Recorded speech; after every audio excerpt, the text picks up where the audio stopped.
And earlier today, I spoke with epochtimes financial reporter Kevin Stocklin. He's a former Wall Street banker and the producer and host of the new Epoch TV documentary, The Shadow State, which delves into these very issues. Kevin Stocklin, welcome to our show. Thanks for joining us.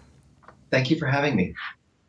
Now, in 2022, the World Economic Forum faced pushback and scrutiny at a level never seen before. This includes public scrutiny and pushback from many U.S. state governments, particularly taking aim at environmental social governance, or ESG, which the WEF is heavily involved in. Has this been a point of discussion at this year's meeting? And if so, what's been said? It absolutely has been.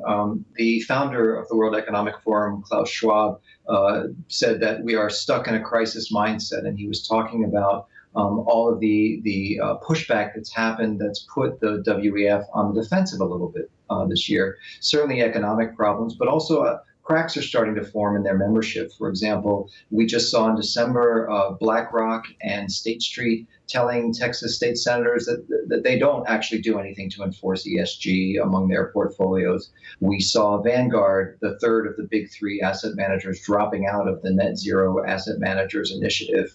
So it appears in some ways that cracks are starting to form, and I think the WEF feels that they're on the defensive. And one of the issues on their agenda is to get people back in line, get them back behind the kind of long-term crisis management that they're trying to implement, which is focusing on climate change. And don't worry so much about this pushback. Don't worry so much about inflation or the energy crisis or anything else.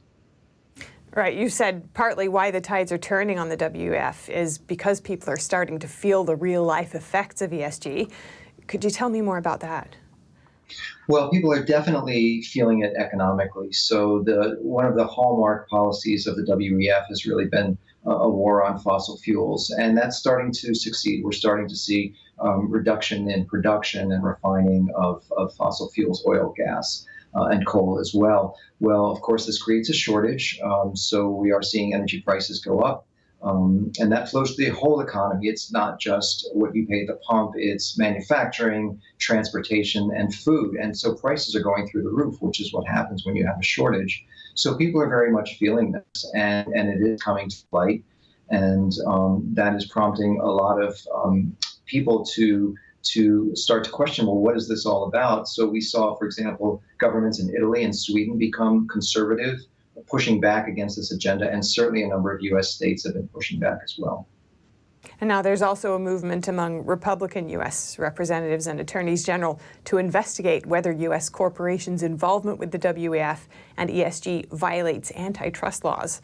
Tell us more about that.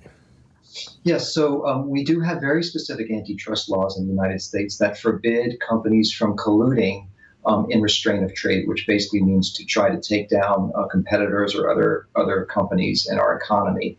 So this is against the law. It's illegal in the United States. What could be a more clear example of this than a bunch of companies gathering annually in Davos and signing agreements that they're going to take out the oil and gas industry, or joining clubs like Climate Action 100, where they all pledge to do this?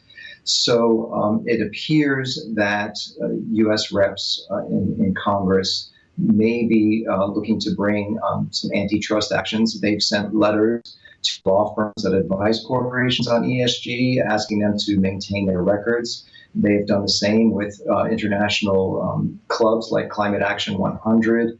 So it appears that we have the beginning of some investigations, and some state attorney generals are also looking into this issue as well. Now, world leaders and even government officials, such as FBI Director Christopher Wray, are attending this week's meeting.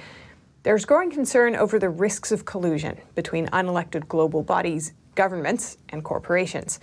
What do you think about this, and is this something voters should be concerned about?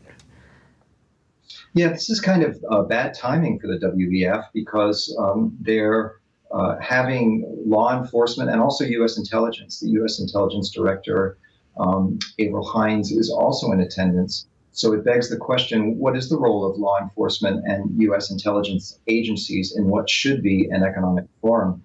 But as I said, the timing is a little off for them, because we're just seeing this huge scandal erupt now about the FBI colluding with Twitter to censor Americans for political reasons. And one of the high-profile cases is the New York Post's article on the Hunter Biden laptop and some incriminating evidence against Biden leading up to the recent election. So a lot of people are starting to question whether government and industry are collaborating too closely and whether law enforcement has become politicized.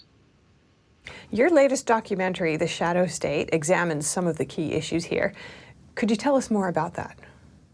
Yeah, so we've, in this documentary, we've interviewed a number of corporate executives, economists, legal experts, politicians, really on both sides of the issue, looking at how this whole ESG network was created, how the organizations like the WEF have been able to arm twist the vast majority of international corporations into going along with this agenda. And then we also take a look at what the effects are for everyday people in terms of not only inflation and declining living standards, what the WEF calls the cost of living crisis, but also the question is raised, where is our vote in all of this? So as the WEF meets and all of these people gather, where's the voice of the people in this? We don't get to have a say in any of this. So it's very much happening behind the scenes, and our documentary looks to bring a lot of it to light. All right, Kevin Stocklin, host of The Shadow State, thank you so much for your time. Thank you for having me. To get a deeper look at the World Economic Forum and its ESG agenda, visit theshadowstate.com, where you can watch Kevin's remarkable documentary on the topic.